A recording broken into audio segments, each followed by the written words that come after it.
I'm the oldest daughter of Michael and Bub Murchison, fourth generation of the Murchison family, who sold the land for the project to build a power station to supply electricity to Christchurch.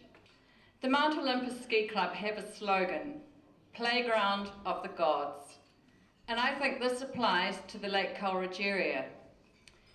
Where else in New Zealand can you be an hour and a half from an international airport, have access to a lake for fishing and boating, albeit the coldest lake in New Zealand, a river for jet boating and salmon fishing, mountains for skiing, can hunt a pig or a deer, and it stands to reason you have the farmer's permission, cycle, picnic, admire the fantastic view which is the Coleridge Basin. Lake Coleridge Village is a beautifully planted area with an unspoilt charm of a bygone era.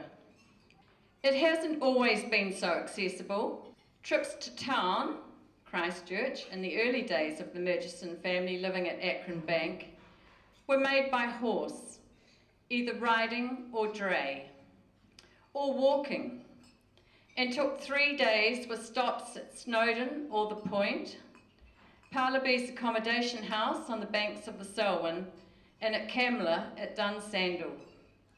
I imagine that left quite a bit of time for a whisky and a discussion on the news at each spot. However, many visitors still came to stay and enjoyed picnics, rode and sailed on the lake, went pig shooting at the peninsula. The diary talks of the lake being choppy in the nor'west and taking 2.5 hours to row back from the peninsula in the southerly. The account of the gentleman who visited Lake Coleridge to assess the feasibility of a power station comments on the view looking up the lake from the homestead on a stormy nor'west evening, and on the return to Christchurch, the spectacular Rakaia River viewed from above the gorge.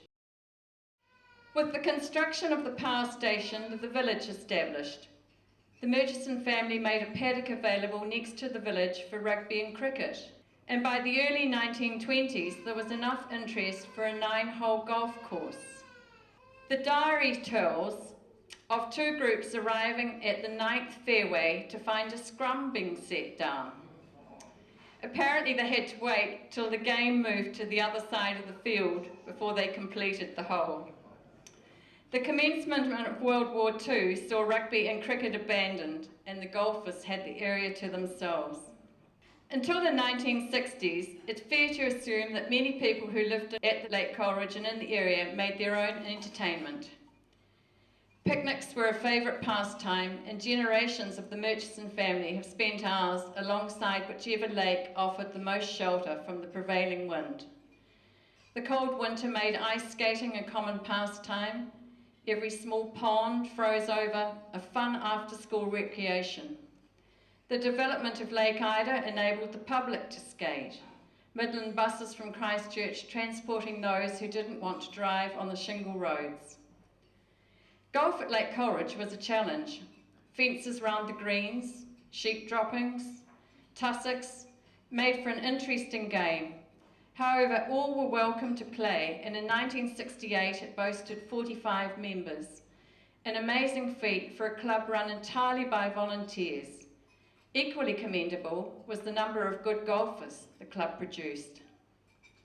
A strong tennis club ensured competition for both men and women. During this time, the school and the hall were the focal point for the village and farming families. Pictures at the hall were great excitement, and even better, being able to sit in the projection box when the school watched a film. Moving back to Akron Bank in 1984, our girls would take for granted the changes. The road sealed to the village and past our gate. They would never have heard of a diesel generator. For power, £4,000 to have your electricity connected would mean nothing.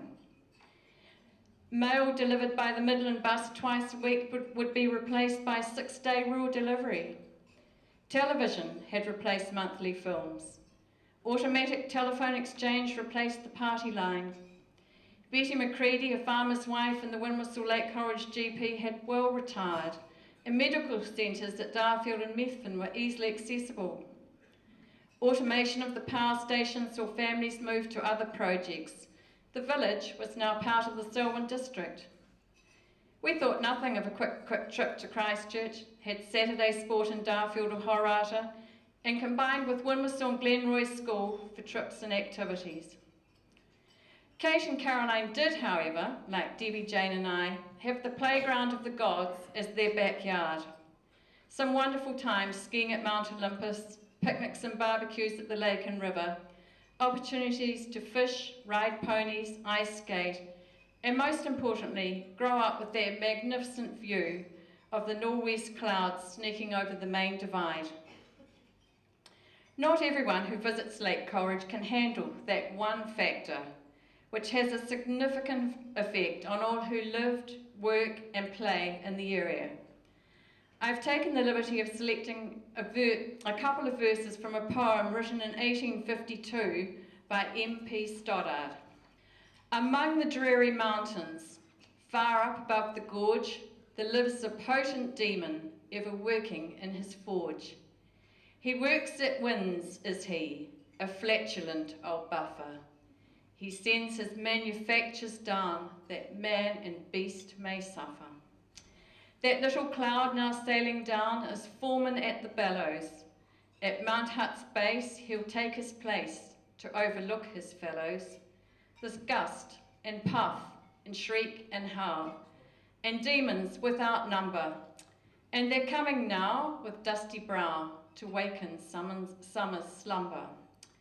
They're armed with the winds of the wild west coast, which they've cooled in the mountain snow, and they're riding down on their steeds of dust, making dismal havoc below. Oh, squatters, beware of the powers of the air, when you come with your cattle and sheep, for New Zealand's a spot just loosed out of pot, and the wind there is never asleep.